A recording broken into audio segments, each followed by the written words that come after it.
All right. Good evening, good morning, wherever you are in the world, ladies and gentlemen. Welcome back to another episode of Full Circle. I'm your host, Kay. I'm a tournament referee and host. If you don't know me, I'm a referee also for the World Cups and, of course, Ace. Joined with me today are Dio and iFlame. Why don't you go ahead and introduce yourselves?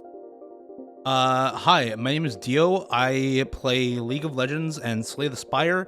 I have Ascension 20 unlocked on all four characters on Slay the Spire. I've beaten the heart with all of them, and I have a max win streak of 4 on A20 Heart with Silent AMA.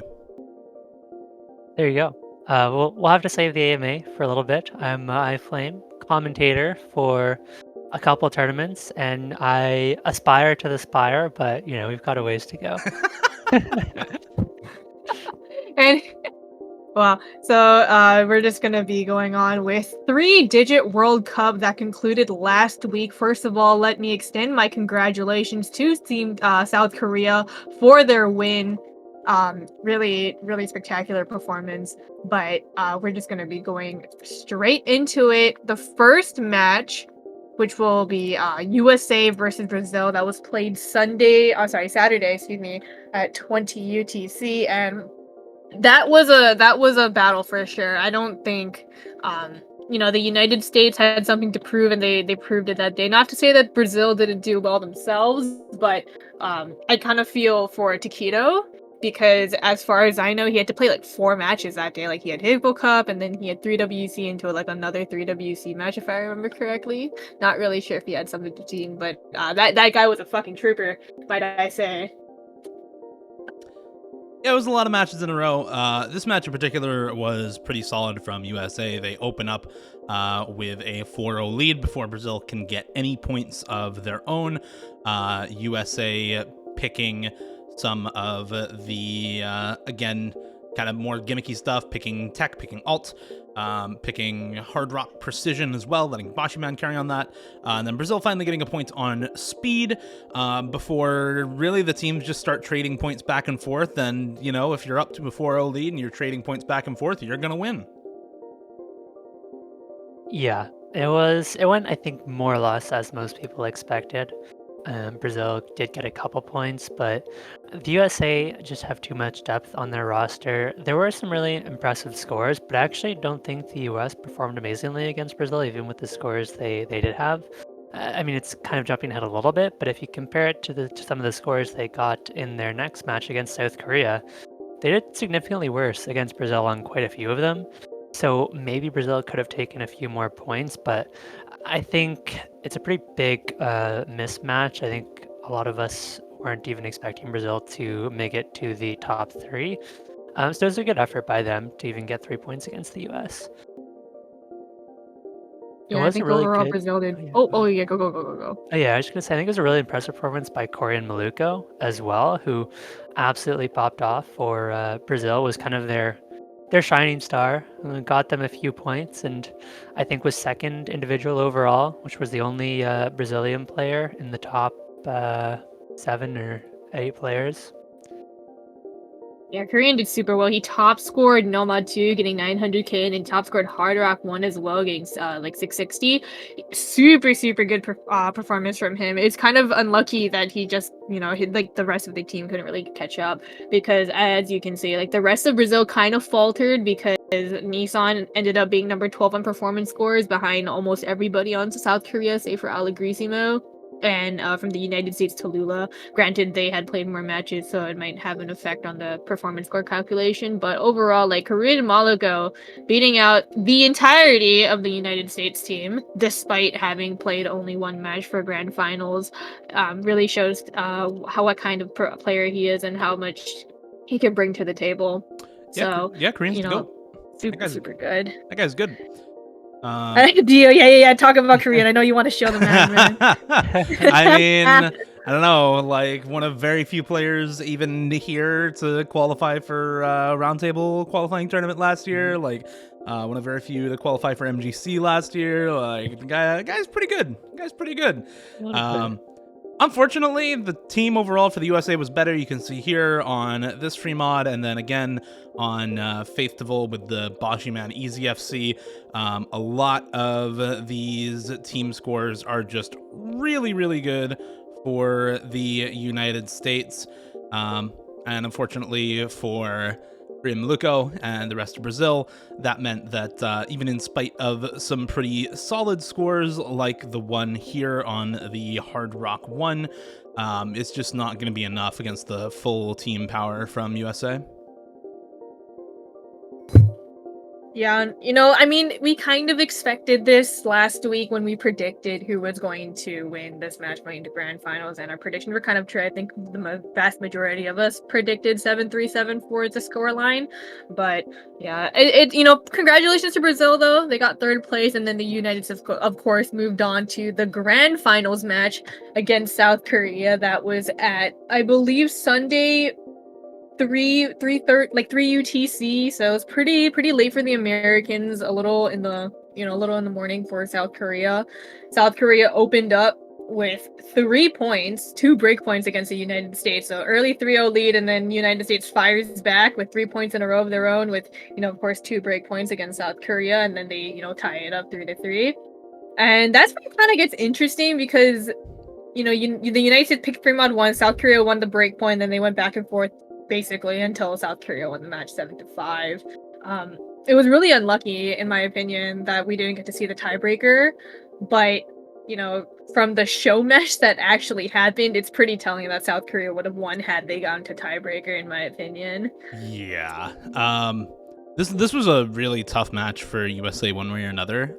You open up with this DT4 pick and worst HR player just FCs. And you're kind of thinking to yourselves, like, okay, we just lost our first pick in spectacular fashion to an ultra hard carry from worst HR player. The very next map of the match, he gets 600k plus and is the only player to do so here on this hidden pick. I think this is hidden 2. No, I think this is hidden 3, actually. This is the low AR hidden. And yeah, so high AR DT, low AR hidden. You think, okay, surely we just pick speed, and this guy can't be good at everything, right? And then they load out with easy for worst HR player on everything will freeze to avoid having to take a hard rock, and you're just kind of like, all right, like, what are we doing, guys? Like, what is going on here? Luckily, after that, you see the USA take 2 break points of their own and tie it up 3-3. But this match was just so ridiculously close. Like, wins by the slimmest of margins for both of these teams. Win by less than 100k for South Korea on this free mod speed pick here. The first 2 picks notwithstanding, you then get 55k on the next pick for USA. Or for South Korea, excuse me, in favor of USA, 10k for South Korea, or for the USA on South Korea's pick. And then another really close map on Faithful for USA once again. And then we come to, like, I think this is it? I can't tell. No, this is the next breakpoint. This is the USA breakpoint. You want to take over, iFlame? Yeah. I find it super interesting how close we were, considering how it ended up being a 7-5.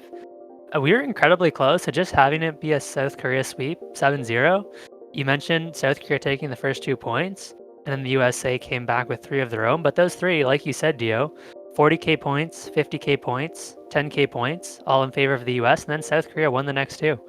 And if those 3 had gone in favor of South Korea, we could have just seen a 7-0 sweep. So a lot of the points for the US felt pretty dubious. I think there were quite a few points later on in the match that felt the same for South Korea with similar margins. So it was nice, always nice to see a lot of scores get that close. But at the end of the day, it was very much the worst HR player show.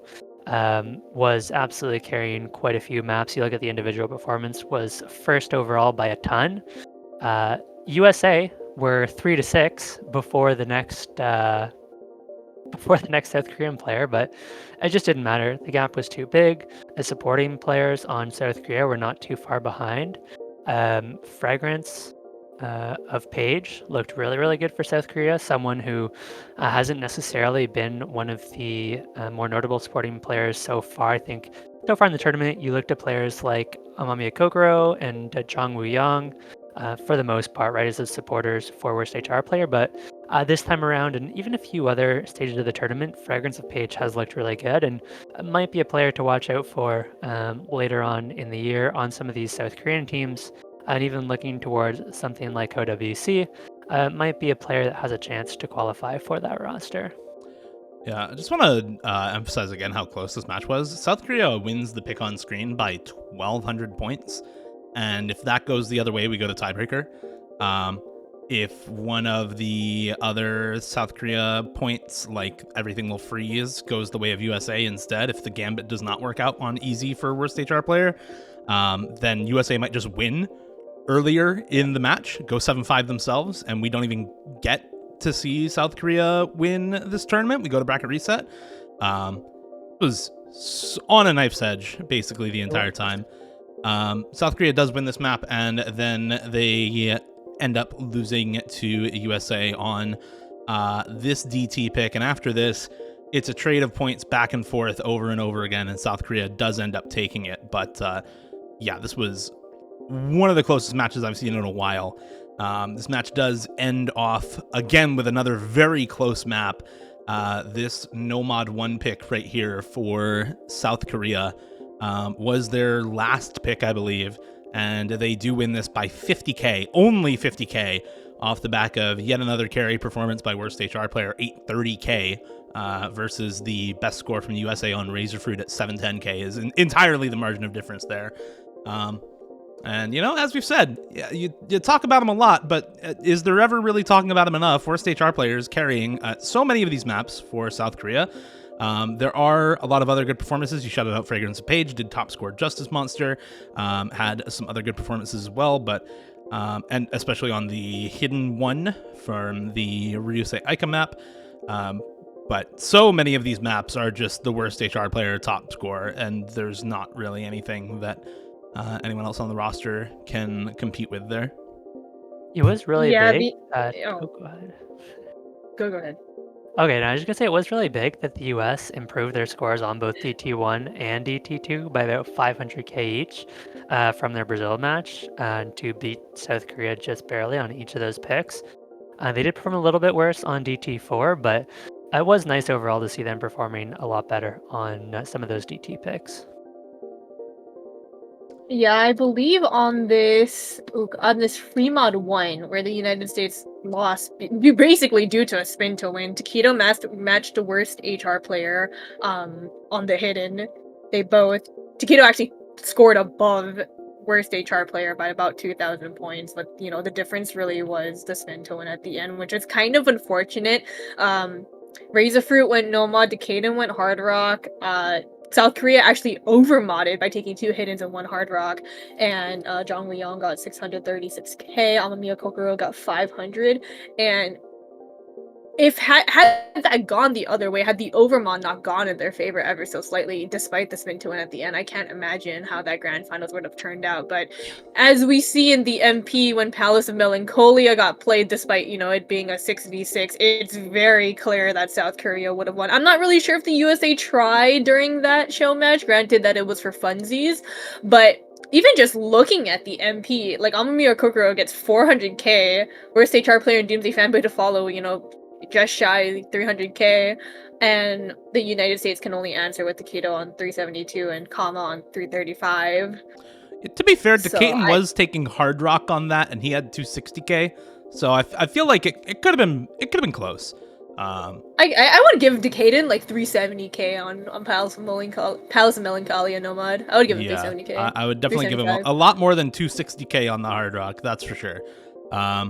But yeah, I mean the rest of the USA roster really can't play that map all that well. You've got Razorfruit at 240k, and then Tallulah and Bachiman down below 200k. Whereas South Korea kind of have pick of the litter. You've got 5 people at 290k or higher, and even the worst score from Jung Woo-young is on 250k, so still better than Razorfruit's. So I feel like that roster is basically always Takedo, Kama, Decaton for the United States, and Really, it comes down to, I think, how well Decatur can play that map without Hard Rock. I don't actually know if he has scores on that at all, or if he's... Probably I has mean, like probably, a V1 but score. regardless... Check, actually. Yeah, I'm gonna check right now. Let's see. Yeah, he's got a V1 score with 1,300 combos, so he can definitely play that map pretty well. Oh yeah. That's about the 98, same as Amamiya Kokoro, or worse, about the same as Amamiya Kokoro's score. Worst HR Yeah. player's V1 is like 1,700 combo, but Amamiya Kokoro is right next to him on the leaderboard. So I think you probably see him do pretty well on that also.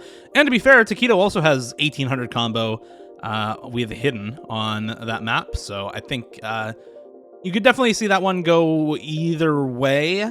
But it'd be a close tiebreaker if we actually saw it, and both teams were playing to win and not playing for fun.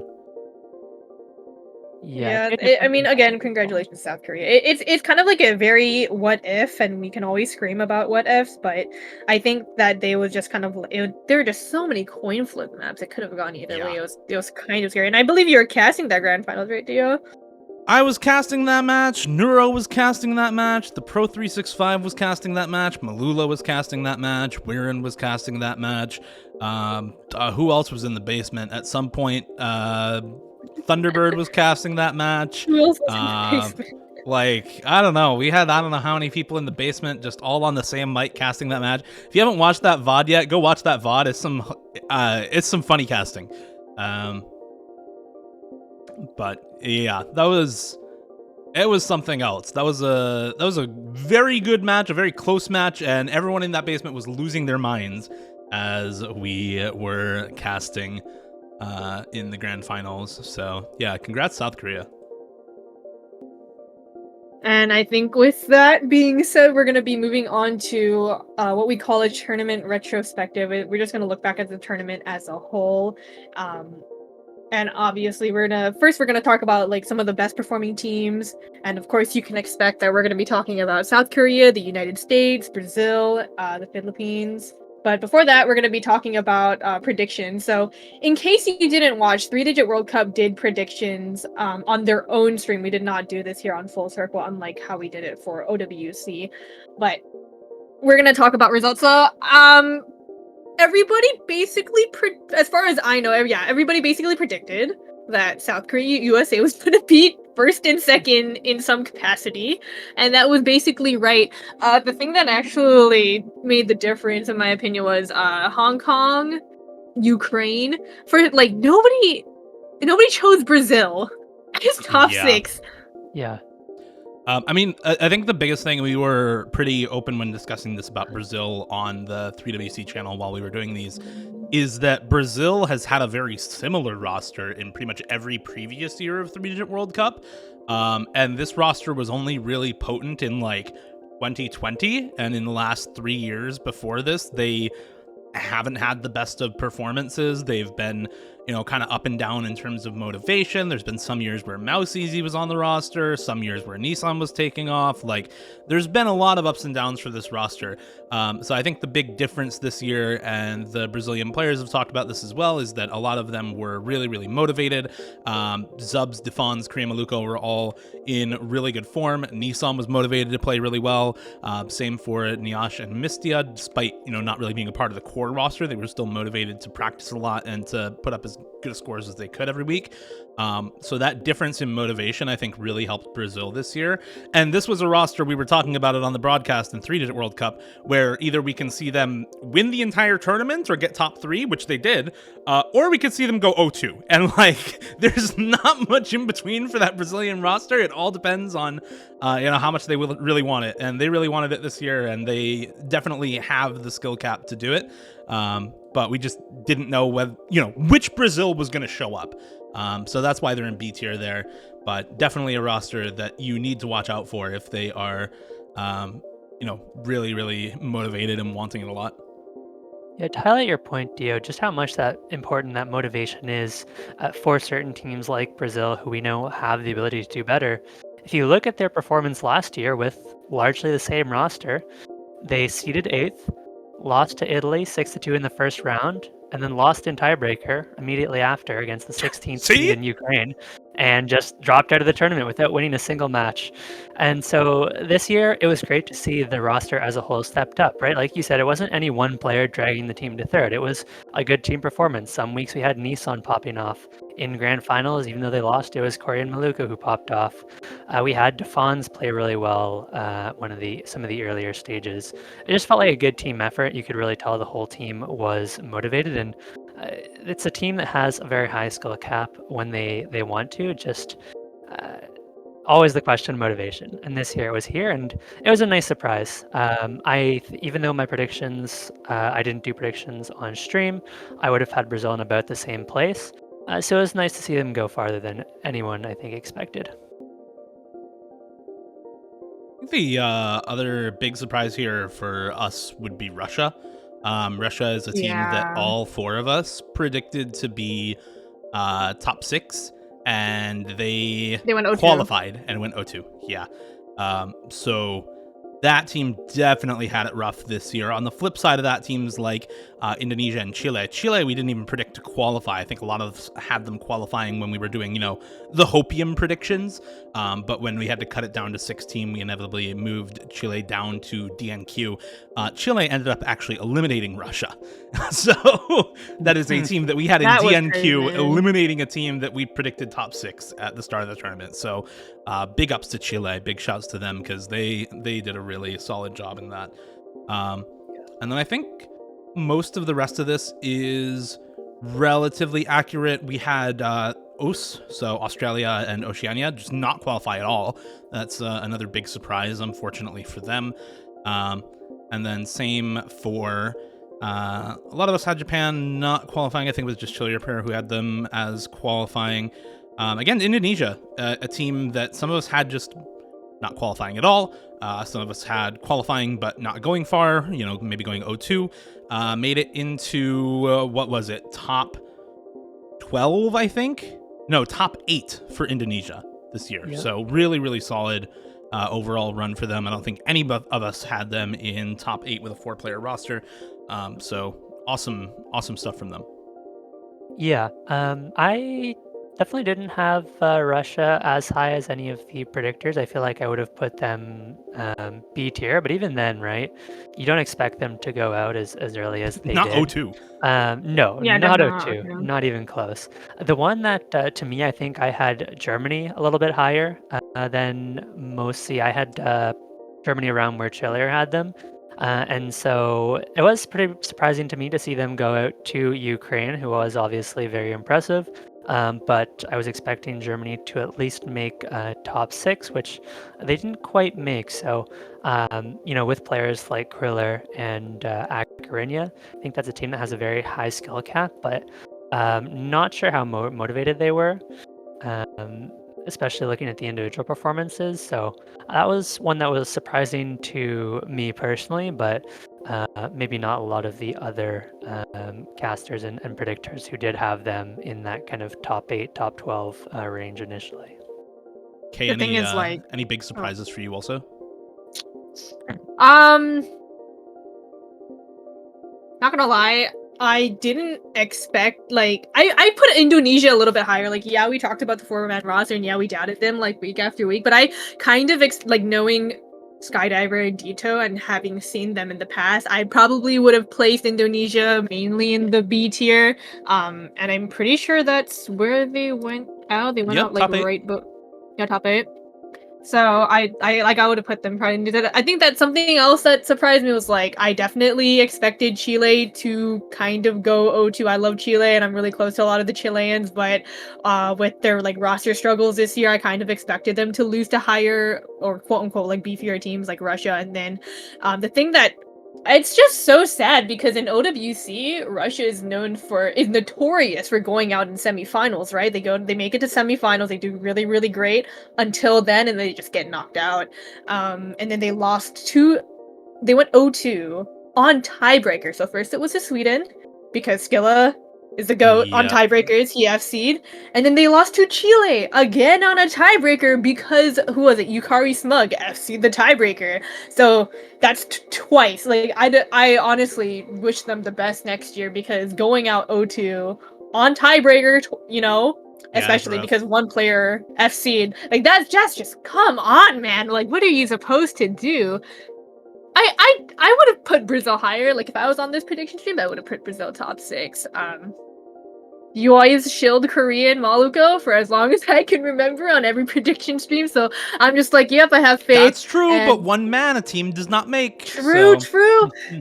I, rather than Zubs and Defons, who by the way played spectacularly this year of 3WC, I'm kind of more used to seeing the original trio of Nissan, Misty, and Korean Maluka, so that image of Brazil was kind of still very much in my head. Granted, like, Korean Maluka remained the player that he is, great and always, except Misty and Nissan kind of swapped out for Zubs and Defons, and Zubs, oh look, like, the dude played out of his mind in multiple matches for Brazil. Like, yes, all eyes are on Korean Maluka, but you gotta give a lot of credit to Zubs and Defons. They really showed up. Yeah. Well, I think we can, with the previous predictions out of the way, probably move on to the next section. Yeah. I think so. All right. Let's talk about it. Start us off. All right, best performances. Obviously, it's the top 3 who ended the tournament: South Korea, USA, Brazil. Is there really? Can we shill South Korea any more than we already have? Like, yes, we'll talk about worst HR player all we want, but someone else that we have to talk about, Fragrance of Page. This guy is like Spawn. I swear to God, I never heard of this guy prior to Offline Mafia. Offline Mafia. Offline Clearly. Mafia. My question to both of you guys is: do we think Fragrance of Page has a chance at the South Korean OWC team this year? I think so. Or I would think so. are there too many other players? It's just still Karcher and Flying Tuna. Isn't Karcher in military service? I think I could be wrong about Maybe. that. I think I thought Karcher's- Karcher was also supposed to be in military service the last 2 years, but just didn't happen. So this year is a bit up in the air. I think he's going military. I think the big question for me is Fragrance of Page is really good. He's a very good player. How well does he fit into a South Korean OWC roster when, their biggest adversary and the biggest wall for them to overcome, obviously, is USA OWC, who is going to look to abuse speed against this roster, right? Any tapping mechanics in the pool, they are going to abuse against them. So the natural response for South Korea is to figure out, okay, who do we have in our country who can actually play that skill set well enough to beat USA in a 4v4? You have Doomsday Fanboy, you have Karcher, worst HR player is getting better at it, Flying Tuna has been getting better at it, Allegrismo in some instances is a little bit better, and I think more slots are going to be starting to get taken up in that regard than in the, aim control reading aspect, because a lot of their all-rounders are already really good at that, right? Like, just naming people who I already talked about, you have worst HR player Flying Tuna for aim control core, and then you can just put in, Amamiya Kokoro, who can play nearly everything besides tapping. And then there's one spot for anyone else. So I think the competition for that spot is really high. Do I think Fragrance Page could make it? Absolutely. Will he? Completely up in the air, because there's so much competition for that roster, for that particular skill set, that it's really hard to say, yeah, you're definitely going to be getting on the roster for that. I mean, it's interesting because I feel like that's how you typically would think about it from a traditional roster building standpoint. But historically, I believe South Korea has just run their OWC tryouts, and they've just taken the top 8. I don't That's remember not them true. Really, they take top 4 and build top the rest 4, of the team I around see. those. Okay. I still think I Fragrance of you're Page right. has a decent shot. Like, seeing him in I'm Hippo not Cup saying and it's how impossible. well- I'm not saying it's impossible. Okay, I'll give him I'll be super generous. 75-80% Wow. that he will be able to make it. I'm being hella generous. Like, 75, I'm yeah. seeing this man on the Korean OWC team in the future. I'm investing now, right? I'm saying it now, investing. I don't know, he had some ridiculous performances in 3WC. He was second only to worst HR player in performance for Team South Korea in grand finals. If that isn't, motivation to, strive for something more like OWC. I don't know what is. Even then, he's shown great performances in other tournaments like Hippo Cup, which is, granted, it's a 4v1 tournament. Those who know what Hippo Cup is, it's Hippo Cup. But at the same time, like, he has done so well. He has had multiple carry performances in that tournament alone, and in 3WC. Like, he has helped Worst HR player. He has helped, South Korea get the win that they so well deserve. And I'm really vouching for him in the future. I really believe that he can make it. Yeah, we'll definitely see. I think one grand finals performance is nice, but we're gonna have to see some more consistency. It has, for the most part, been Amamiya Kokoro, who's been the second best performer for South Korea outside of the grand finals and round of 16. So, if we do see some more consistency from France of Page, there's definitely a chance. But for the time being, I think it's unlikely. Yeah, I think we'll just have to wait and see. South Korea definitely has a decent pool of players to pull to pick from, and of course I'm a little biased because I'm myself I'm Korean, so I'm a little biased towards them, and of course I want to see them do well. But we're gonna be moving on, to the United States, who got second place, and I'll be honest, this roster surprised me at first because I'm very used to seeing Takedo, Bashi, Decaden, and Kama in other tournaments, and I think the vast majority of viewers have also felt the same way. But not a lot of people knew about Razorfruit and Tallulah, and they proved their stuff. They really proved that they deserve their spot in the 3WZ roster, especially towards the end, towards finals stage. I mean, Razorfruit and Tallulah. I believe Tallulah is a mechanics player from what I remember. Yes. Yeah, correct me if I'm wrong. And he's proven to be really valuable to the team. Yeah, I'm not sure I have too much to say about the US roster. I feel like even it's a mostly known roster, right? Takedo, Bashi, Decaden, and Kama have all been playing for quite some time. It's pretty well known that they're all very good players. I think maybe not quite as known, but for anybody who watches tournaments regularly, Razorfruit as well has played in a number of tournaments and has, I think, established himself as a pretty solid tournament player. Maybe the only one that's really less known is Tallulah, who had some really good performances. That was nice to see. But generally, you look at the roster, you see a roster full of kind of more or less known players. And I think we got exactly what we expected this tournament.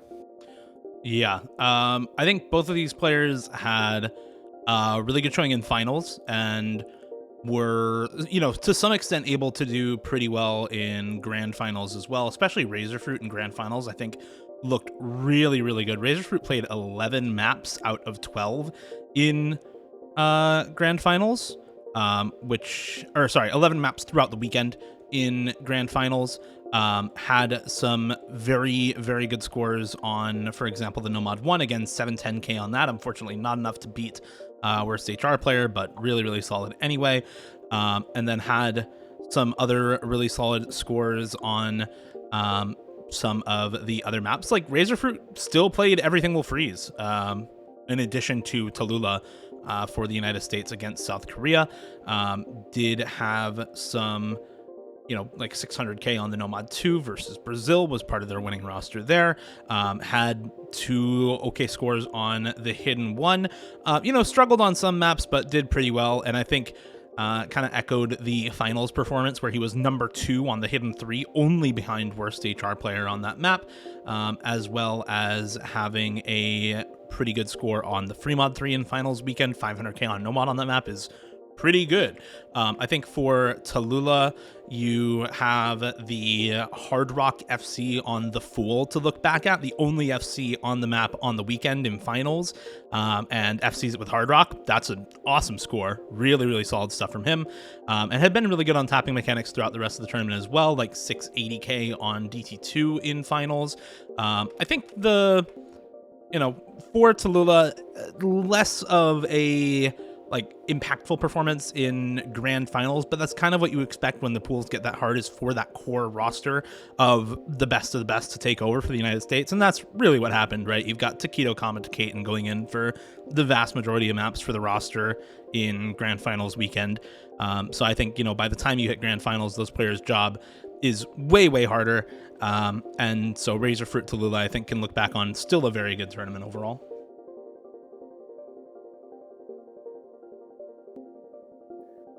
And I think we're done then, since everybody else has quieted up. So let's move on to Brazil, number 3. This team, again, with some people who kind of fly under the radar a little bit these days. DASDWQDF, also known as Nissan, popping off throughout the entire tournament. Lots of really good scores for Nissan. The only FC or only score above 1 mil on DT2 in finals weekend. Had a lot of really solid hidden and speed performances throughout the tournament, and that's really what he's on the roster for, is to pop off on those sorts of maps. I think, of course, the all-rounder for Brazil is going to be Correa Maluco, who's in for the vast majority of maps, but between Nissan, Mistianiash, Defons, and Zubs, a lot of people to come in for a variety of picks to support kind of the core roster there. Yeah, very solid, well-rounded roster. I think we did spend a good amount of time talking about the Brazilian time already when we were talking about predictions. But what's interesting to me is the number 3 result doesn't necessarily change my prediction for the next 3WC, right? We talked about motivation. I could see this Brazilian team easily going out in the first 2 rounds again next year, or they could get top 3 again next year. It depends how motivated they are. I imagine their roster is going to be pretty similar. As usual, I don't think Brazil has any up-and-coming star play. I mean, you never know, but I don't think they have any up-and-coming star players that are going to pop off for them next year in 3WC. So could vary wildly. We'll see. The thing is, like, Brazil, this particular Brazil team and the country as a whole, they share many members between OWC and 3WC. Unfortunately, Nissan and I want to say Nissan and Mistio were helping. Just like, Nissan. I believe it was just Nissan that was helping Yeah. pull. I thought Mistio played set. Okay. I guess I was don't just think so. remembering, but yeah, Nissan. For I believe the past 2 years was helping to pool OWC, which is why he was absent from the Brazilian roster. But he had showed up for 3WC instead, and we got to see them kind of like back in action. And Defons and Zubs were both on the OWC Brazilian roster this past year for 2023. They made really good strides there, despite not going as far as we had hoped. And of course, Korean Monaco is the shining star of this country. No surprises there. That being said, I have seen a lot of these players at their best and at their worst, so I'm kind of in the same boat as iFlame. I could see them easily going 0-2 next year, or possibly getting top 2. We have yet to see. We don't really know until that day happens, right? Until teams are really locked in. I think we can move on to our last team in terms of best performances, and that's going to be the Philippines. Of course, they did get 4th place this time around. Did get swept by Brazil, unfortunately, in the finals, but they beat Ukraine 7-5, only losing to the United States before then. So overall, very solid performance. Very good, especially from Hyok and Nathan Ram, were the kind of the 2 carries. And it was not entirely, but for the most part, a 2-person team where you had those 2 big carries, and there was a pretty steep drop off after that. Yeah. Hyok and Nathan Ram really made the team, and that showed in their 4th place match versus Brazil. I think if you have Hyok there, then the match can go either way. But without Hyok there, it's a quick 7-0 for Brazil. And that really just defines the whole tournament for Philippines, honestly. The Philippines really need that 2-player core, and if they don't have both of them, then they are stuck filling a 3rd player that they don't have for pretty much every map. So very, very easy for Brazil to take advantage in that last finals match in the losers bracket versus the Philippines. And I think this is a good chance to segue into our next topic. We wanted to talk about kind of the most valuable player or players throughout the tournament. And I think, 9 times out of 10, you're going to give it to Forum. You're going to give it to worst HR player on the team of South Korea. But if you want to talk about the biggest impact that you can measurably see from a player being there versus not being there, the Yuck, presence of 2044, Hyuk versus baby. absence of Hyuk in finals weekend, going from beating Ukraine 7-5 to getting swept 7-0 from Brazil, is probably the single biggest change by one player's absence I think I might have ever seen in a tournament match. Yeah, it was just so unfortunate seeing this amazing performance from the Philippines and how hard they had fought against Ukraine. And I was actually the referee for the match between Philippines and Brazil. And I had noticed pretty immediately the absence of Hyuk. And pretty handedly in that match, the first pick, they pick Hidden, which the Philippines was notoriously good at throughout the entire tournament and in qualifiers. So, of course, the map itself was close. And had Hyuk been there, they absolutely would have won that. And I want to say that Brazil was not expecting Hyuk to be absent, but once they learned how detrimental it was, they just fully took advantage of it. And had, of course, we literally see night and day between the team scores and just the performance in general of the Philippines because of the presence or lack thereof of Hyuk.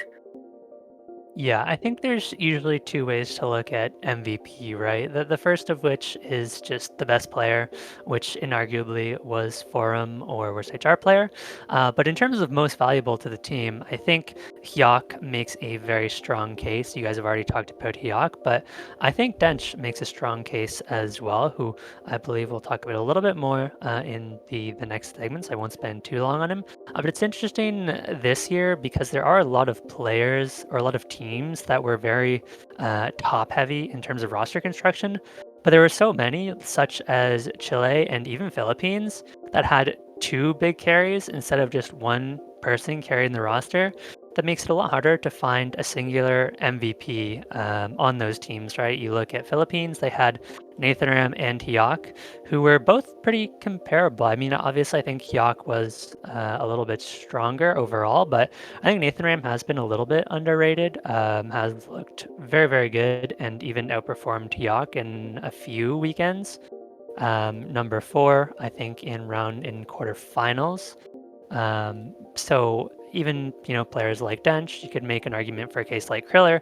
And then there's Chile, where it was I think Suntan and was it TFGE?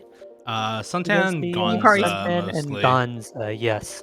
Where it's like you normally you could try and make a case for either Suntan or Gonza, but when it's both of them popping off, it feels harder to make a case for either of them as an individual. I will say, we'll go back to Ukraine for just a second here, because I think that's a good segue into what we wanted to be the next segment, to talk about most improved players. Dench was pretty good last year, but Dench this year was like an entirely different beast. Dench could arguably be called like a solo carry player for Romania, or for Ukraine. Romania. Romania. Where did I get Romania? Ukraine. Dench could arguably be called a solo carry player for Ukraine, assuming the rest of the roster wasn't also doing really well. The rest of this roster, of course, very, very strong. Shari Tori, Raf GPO, Roman, all coming back and doing just as well as last year. There were moments for Gusniki and Taras as well, but Dench, I think, really was kind of a shining light for Ukraine, was popping off on pretty much every week. Dench is now solidly top 100 as well, so has been really, really strong pretty much all tournament long, has played the majority of maps for Ukraine every weekend, and looked very, very good throughout the tournament. I think much better than last year, and even maybe not better than in OWC, but I mean, I don't know how much better you have to do to look better than yourself in OWC, right? Like, Dench was already very good there, and I think the expectation coming in was for Dench to do really well, but we didn't have that expectation last year, so I wanted to shout out Dench as potentially most improved player. Yeah, in terms of just 3WC, Yeah, for Dench sure. definitely has my vote. Really started popping off in OWC, but of course, from 3WC to 3WC, it just has to be Dench in my mind. They did qualify. Dench looked solid last year, but not nearly this good. They qualified 16th, dropped out a fair bit earlier in the last OWC. I think the other player you put down, K, was Suntan, who didn't actually play 3WC last year, so someone who I think did definitely stepped up a lot this year. So he didn't Yeah, play for a lot of sure. 3WC. It's hard to kind of Call say him rookie of exactly the how much year. they improved. Call him rookie of the I year Rookie of like for the three that. digit Rookie World of Cup. the Here's the year, thing. Let me Suntan. talk I agree. about Suntan Yeah, make your because case. yeah, here let me talk about Suntan a bit. So Suntan was on the OWC team during 2023, and of course everybody was focused on Matthew and Intercam being because at the time they're just kind of this dynamic duo, top 50 players, what have you. But like we said with Hyuk about having a player there versus not having them, Suntan was that player for Chile, and here's why. They had when Chile had won against Russia, a lot of the maps in that match, Suntan had top scored. The vast majority of maps that Suntan had top scored. And during semis, Suntan wasn't there against Germany, and Germany won against Chile 7-1. So that's like another player that's pretty handedly made a difference in Chile. Also in they had who lost their first match against the United States, but that was 6-4. That was ridiculously close, especially when we had predicted it that week. Suntan also did insanely well, Gonza did insanely well, but it just kind of proved that these people were here to stay, and Suntan is one of those players. He may not have been the most flashy. Chile may not have, as a team, may not have gotten as far, but Suntan has really showed his performance for his team in particular, especially against heavy hitters like the United States, like Russia. And had he had been there for Germany, I think it might have gone a little bit closer. I still think Germany would have won, unfortunately, for Chile, but I think it would have been a lot closer than 7-1. Yeah, I want to. I actually added Suntan to the doc, and the reason for that entirely is because of the quarterfinals performance where they beat Russia. Suntan played 10 of 11 maps in that match that went to tiebreaker, and averaged 720k, which is a higher average score than Kriller, who played 9 maps. It is a similar average score to Hyuk, who played all 10 maps, and we're shouting out as one of the best players. It is 100k back in average score from worst HR player. It's 50k back from Taquito. It's about the same as Nissan. It's about the same as Nathan Ram. This is reminiscent of what we saw from Cut Paper and OWC this year, right? In quarterfinals as well. And this was an upset victory, just as it was for Canada, versus a team that was expected to do way better in the tournament overall. This time in losers bracket, sure, but they were massive underdogs, a team that was expected to maybe not even qualify, let alone win a match. And they win it largely off the back of a massive performance from Suntan, who was averaging, FC or close to it on the majority of maps that he played. Gonza also did really well, played 11 maps for Chile that round and averaged 530k, but that's 200k back from Suntan. And to be able to outperform another player on your team who has been there before, has been on these World Cup rosters before, and find your match to pop off is really, really impressive. So I think big respect deserved to Suntan, and hopefully we see more of them in OWC and 3-digit World Cup going forward. Yeah. And then oh, go ahead. Go. All right. So Ukraine and Chile. So we talk about Dench, we talk about Suntan. I'm gonna give a special shout out to Raf GP. I think he helped Ukraine a lot, and he and Dench were kind of the dynamic duo in 3WC overall for the team Ukraine. So I really have to give it to Raf GP just as a quick shout out, and that kind of leads into our next section of the biggest surprises. And we may have talked about these super huge improvements from players, but let's talk about these teams. So we talked about Dench and Raf GPO really selling it for Team Ukraine. And a lot of their score lines were super close. In semis against Germany, they won 7-5, and a lot of that was because of Raf GPO and Dench. If it wasn't Raf GPO top scoring, if it was Dench, and Roman was there too. Shari Tori was there as great support as well. And I think overall, Ukraine just performed absolutely out of their minds. Like in my personal opinion, Dench and Raf GPO really takes the MVP for that team, but you can't take the overall dub away from the rest of the members. Yeah, they looked really good as a whole. I think most would agree that Dench was the big carry for Ukraine. I think Roman performed a slightly bit better than Raf GPO over the course of 3WC. Sherry Tori even had a couple weeks where they looked really good. And so I think overall, outside of Dench, it was a really solid team performance. I think we consistently saw Ukraine just be able to throw in a lineup of Raf GPO, Roman, and Dench, and that did really well for them. And they had, of course, Sherry Tori and Tapak to fill in when needed. So it was just a good effort all around, right? Even though they did have that one primary carry, they had really strong support as well. And after Ukraine overperforming in the most recent OWC, now I don't know if I guess you could say overperforming in 3WC now as well. This might be a team to look out for in the next OWC. They could put up some exciting stuff. They could go a little bit farther than some people expect. Last year, this OWC and 3WC, they qualified very low and just outplayed their qualifier performance.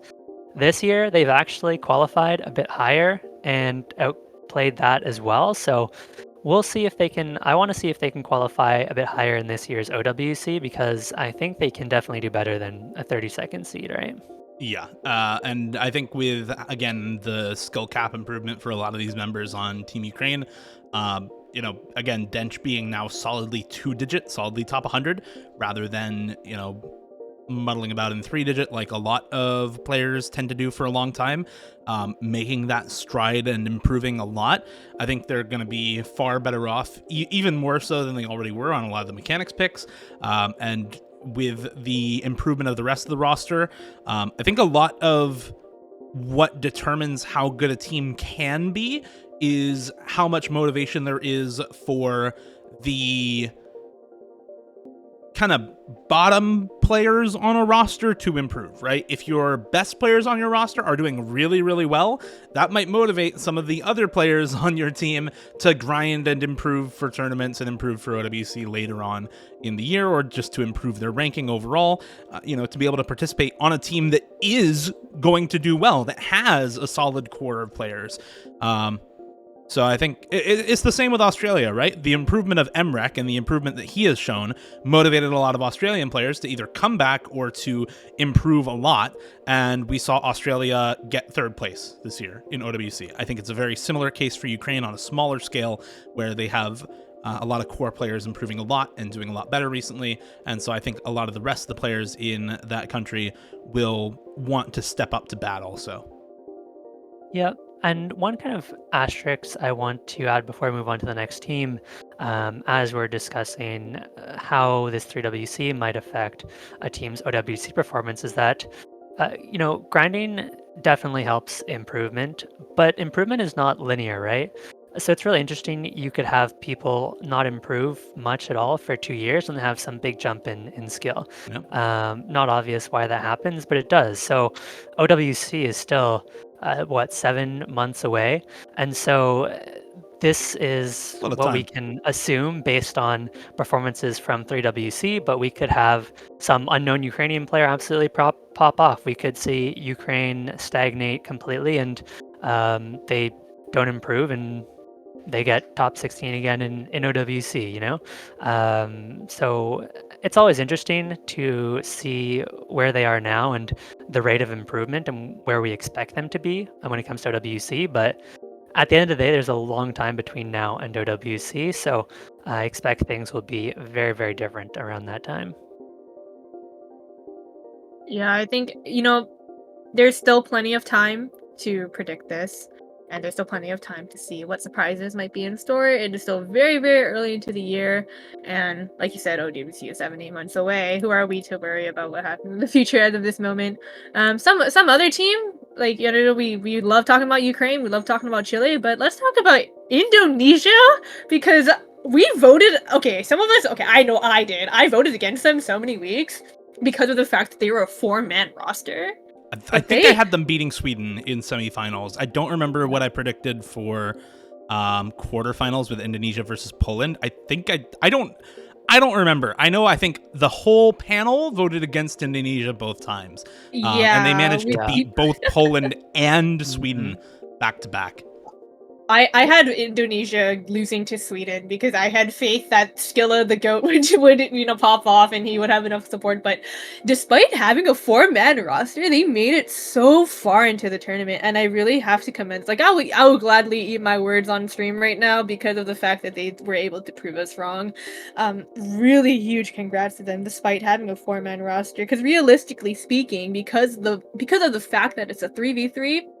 You are basically playing the entire match with maybe one swap out on most maps, but the vast majority of the team was gonna just kind of Iron Man it out, play every single map, no matter what you might hate or what you might be good at. It's just like, yep, we're stuck here and we got to deal with it, and they toughed it out. And I believe they went out. Oh, where did they go out? They were went top out. eight. Yeah, they're top 8. They lost to Hong Kong 7-1, and I think that was just kind of like the Cinderella syndrome because, of course, like I think Hong Kong overall, had enough people matching that it was doable for them. But yeah, making it to semifinals as a 4-man roster, major props to them. Yeah, I was very impressed. I'll be the first to admit I had no faith in Indonesia against them both times. I didn't think it would be close again. Actually, I thought it would be somewhat close against Poland. I did not think it would be close against Sweden. They won the match 7-3, fairly decisively, and they certainly proved me wrong. It was just usually, I see 3, 4 players on a roster. Those teams very rarely go far in tournaments just because you have so many less options. But to make it that far, regardless, especially being the 13th seed, was very impressive. Especially, I think Skydiver was their kind of big carry for the most part. So just well done to them. I think that kind of wraps up the biggest surprises. We talked about Chile doing really well. We talked about Ukraine doing really well. We talked about Brazil doing really well. Not necessarily a surprise, but something that you can't necessarily expect from the get-go for that team. And we've talked about Indonesia defying the odds and doing so well as a 4-player roster. The next section we wanted to talk about was biggest upset. We already talked about a lot of these. We talked about Chile beating Russia. We talked about Indonesia beating Sweden to secure top 8. We talked about Ukraine beating Germany in order to get into top 6. But the one matchup that we haven't talked about, sorry to Russia, is Sweden versus Russia. Sweden was the team that initially knocked Russia into the losers bracket on tiebreaker. And this was yet another upset. Again, Russia was a team that before the tournament was predicted to be top 6, maybe top 8, but not to go 0-2, certainly not to lose in the first round of the tournament. And Sweden managed to pull off an upset like that very, very early on. And this is a team that, again, had a really surprising performance in the OS World Cup, then lost to United States and lost right afterwards to Indonesia, but did manage to eke out a win here and get themselves into the top 12 in 3-digit World Cup, plus top 12 in the OS World Cup earlier this year, or late last year. I'm very glad you picked this match to talk about because this was my one good prediction for 3WC. I remember picked that. and after that, my predictions fell off a cliff. But we don't need to talk about that part, okay? Nobody needs to remember the rest of my predictions. But genuinely, I don't feel like this was that big of an upset.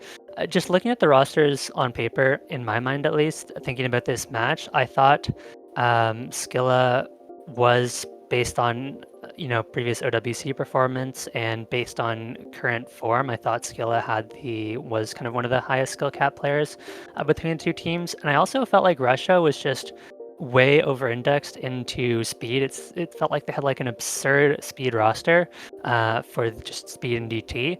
But outside of that, they really fell off, and I think that was kind of a consistent struggle for them in 3WC.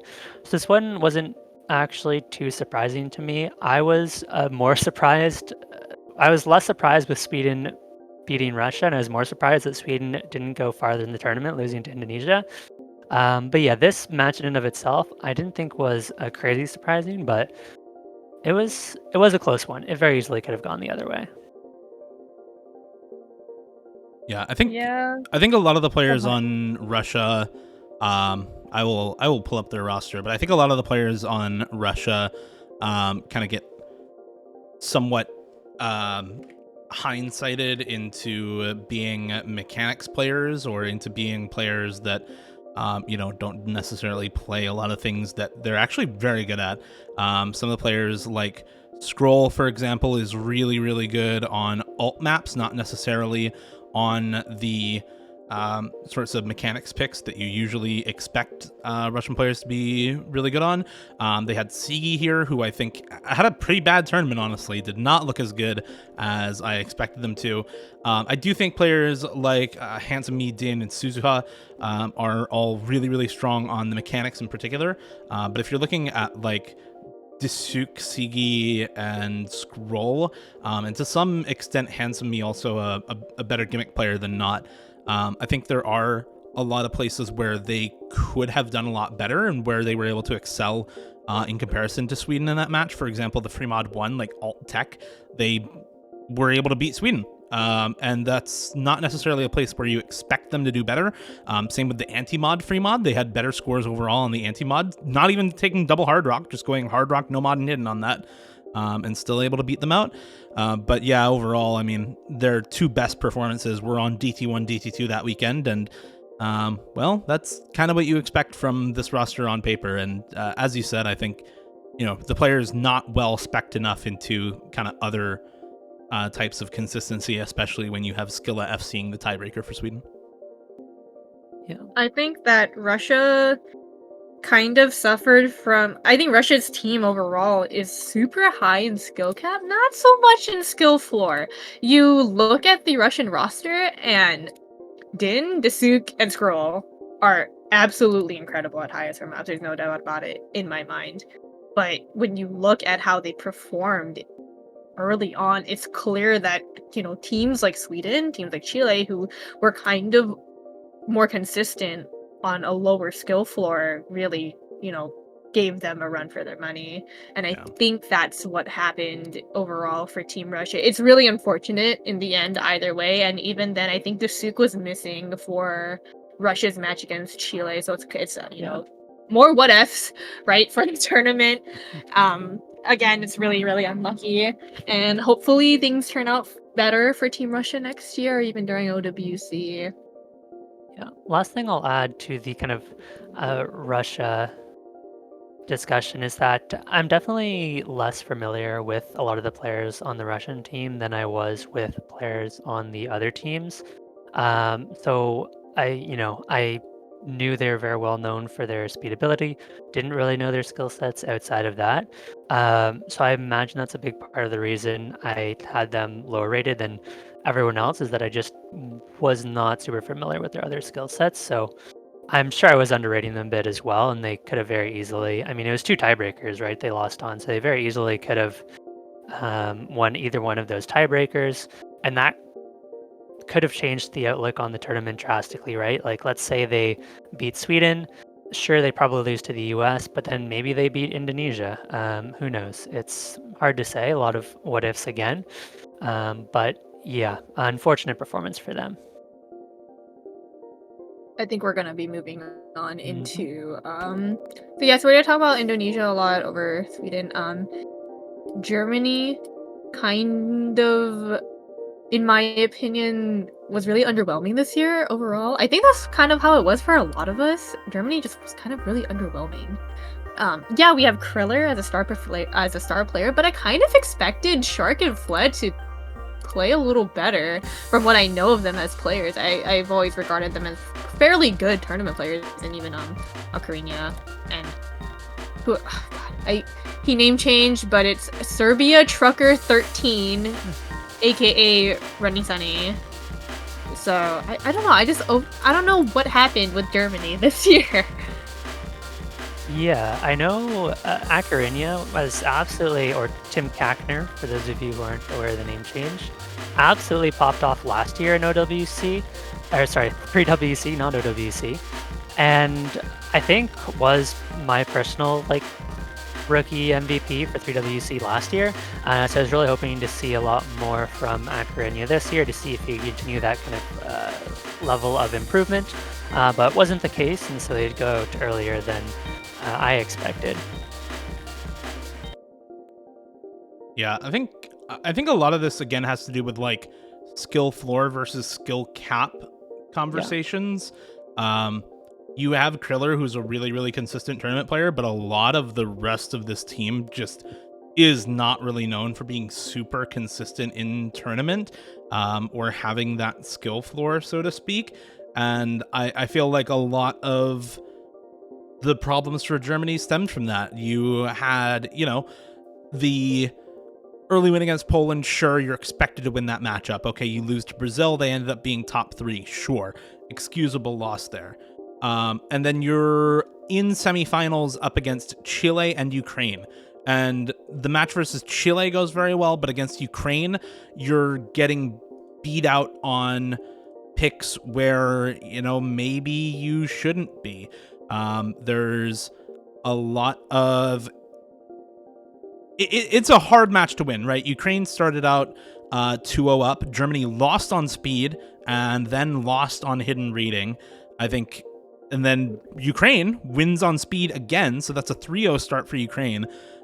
Germany really needed to be better on that reading, and they just weren't. Kriller got 480k when Charitori got 560k on the hidden low AR pick that round. That was a lot of the score difference, but again, the skill floor coming in, double 450k for Raf GPO and Dench versus 350k, 300k for Shark and Pear. And that early breakpoint ended up defining the rest of the match, as that was a 7-5 victory for Ukraine. And afterwards, these teams just traded picks back and forth pretty much the entire time until another breakpoint for Germany came through, and then a breakpoint at the end for Ukraine to bring it home. So it's the small things like that that end up mattering a lot. And despite maybe the skill cap, can be very good for Germany, it's also there for Ukraine. You have Dench, who's really solid, who was getting 750k on Hard Rock Tech. Not something you typically expect from a team and a player that's usually categorized as kind of this mechanics player. Really, really good score for Dench there.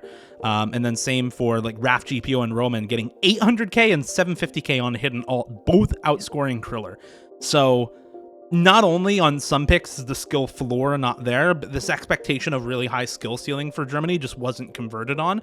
And Ukraine was able to just straight up outperform and do better.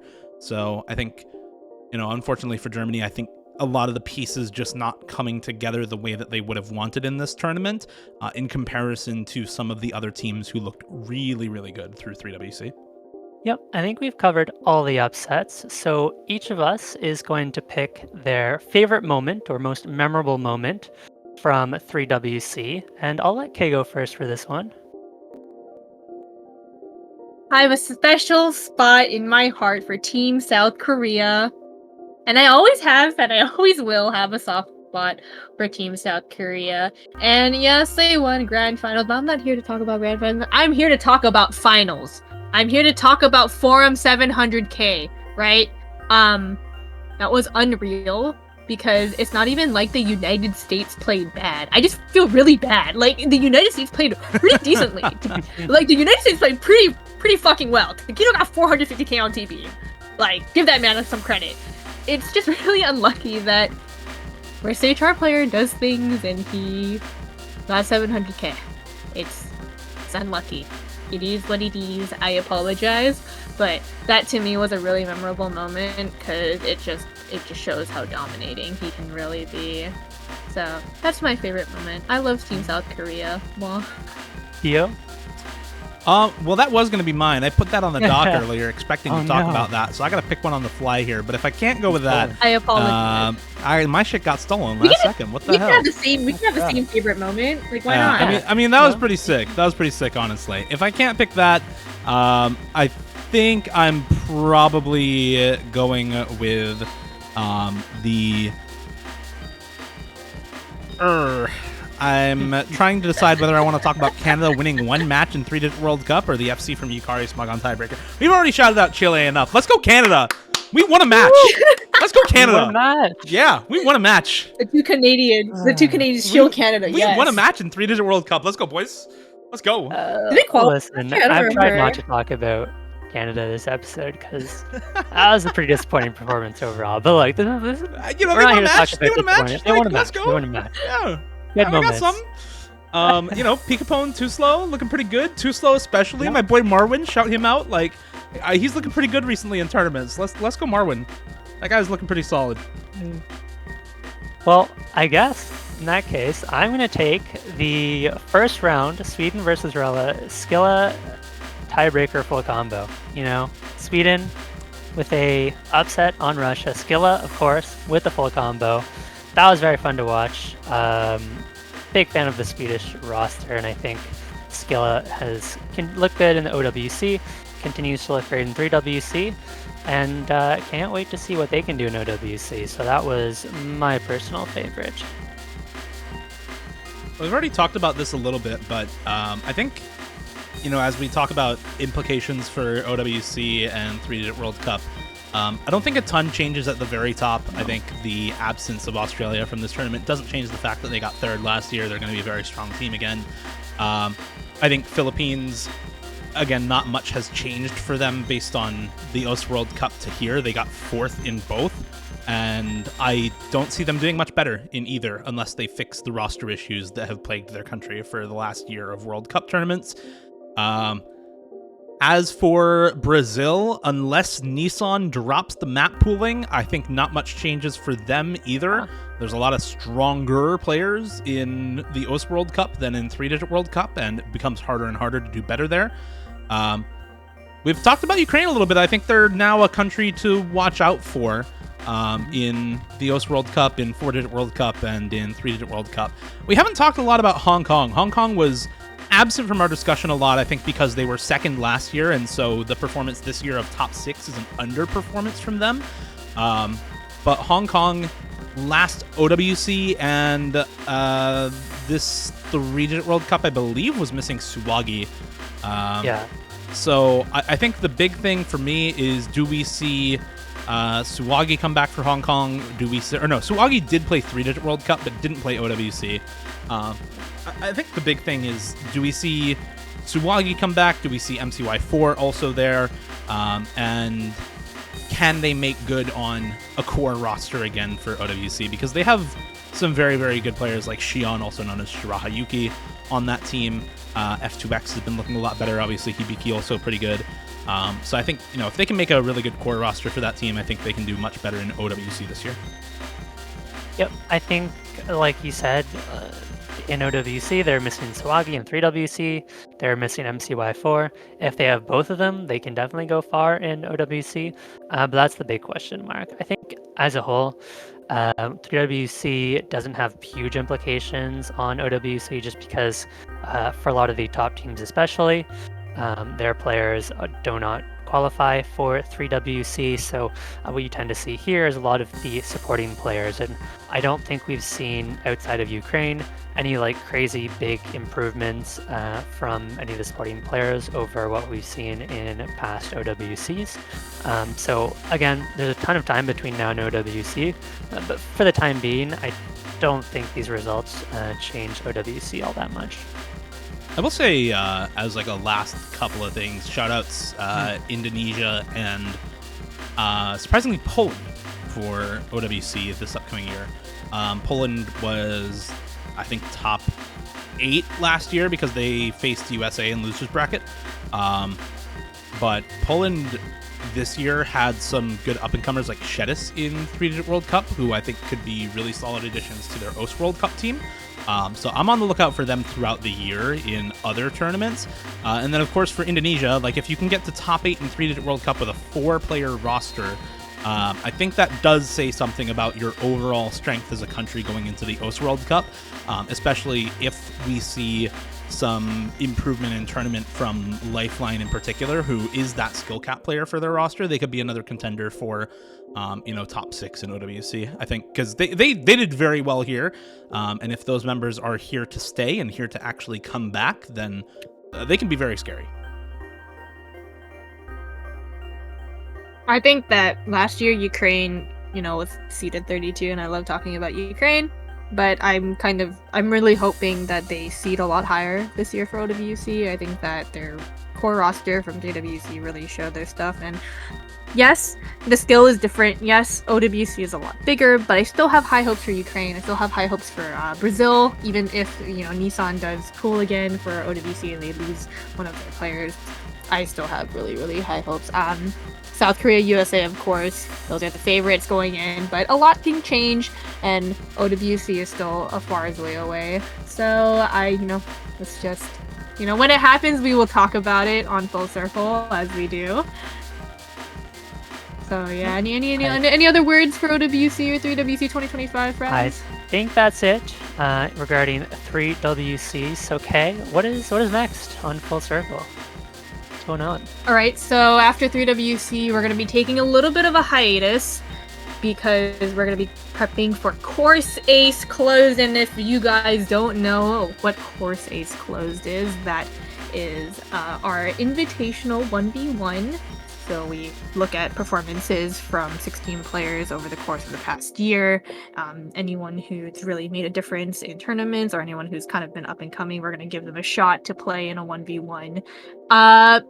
I believe prizes are going to be very similar to last year, where we're going to have merch again. So keep an eye out for that. A little bit of a disclaimer, that tournament's supposed to be starting in April, and I will announce it now. Invitees will hopefully get some word soon. So if you are a lucky person getting invited to Course Ace Closed, we hope to duly have you here. Before I close off this episode, special shout outs to Hippocup. They're going to be having their grand finals next week. SSOT will also have their grand finals next week. We will not be covering them on Full Circle, but we will just give a special shout out. So please, if you're interested in those tournaments, go watch them, go follow the Twitch. But yeah, from us, we will have Course Ace Closed in April, and we will have more episodes hopefully during the summer. And yeah, that is it for Full Circle this week. I'm Kay, and we will see you next time. Thank you guys for watching, and take care.